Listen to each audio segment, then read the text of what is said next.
माझी मराठी माझा अभिमान. मराठी ही आपली मातृभाषा आहे आणि मातृभाषेवर आपल्याला गर्व असायला पाहिजे. महाराष्ट्रामध्ये सर्वात महत्त्वाचे स्थान असलेली मराठी भाषा संपूर्ण महाराष्ट्रामध्ये बोलली जाते. सुंदर मराठी भाषण किंवा निबंध तुम्ही लिहू शकता. व्हिडिओ शेवटपर्यंत नक्की पहा आणि एक लाईक करायला विसरू नका.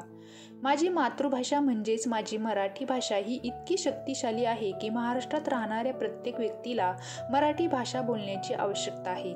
प्रत्येक राज्यामध्ये त्या भाषेला महत्त्वाचे स्थान दिले जाते. त्याप्रमाणे माझ्या मराठी भाषेला माझ्या महाराष्ट्रामध्ये महत्त्वाचे स्थान आहे आणि संपूर्ण महाराष्ट्रावर माझी मातृभाषा बोलली जाते.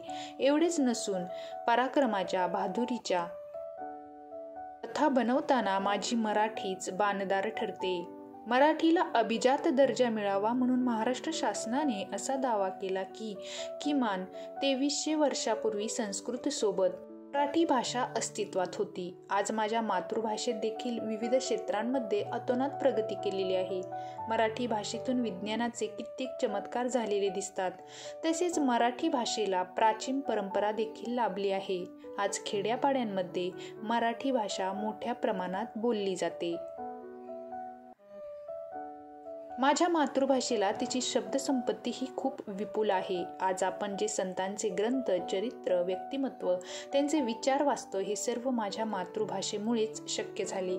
तसेच मराठी भाषेतून वेगवेगळ्या कवींचा, लेखकांचा देखील जन्म झाला व मराठी साहित्य भांडार वाढू लागले. तरी सुद्धा महाराष्ट्र राज्यातील काही भागांमध्ये मराठी भाषेची कैफियत पाहायला मिळते. कारण आजच्या जगामध्ये सर्वाधिक प्राधान्य इंग्रजी भाषेला दिले जाते. त्यामुळे मराठी माध्यमिक शाळांचे स्थान इंग्रजी माध्यमिक शाळांनी घेतले आहे. आपण ज्या भागामध्ये राहतो, जी भाषा दैनंदिन जीवनामध्ये बोलतो, त्या भाषेमध्ये शिक्षण घेणे हे सर्वाधिक उत्तम.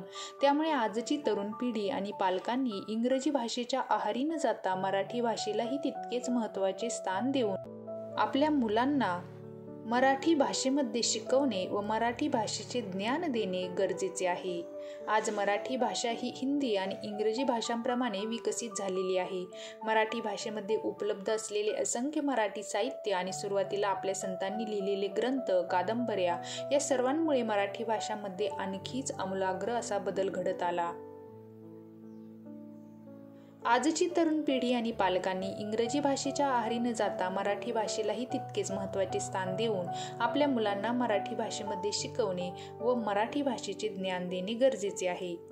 निबंध आवडला असेल तर एक लाईक नक्की करा आणि आपल्या मी मराठी या यूट्यूब चॅनलला सबस्क्राईब करायला विसरू नका. धन्यवाद.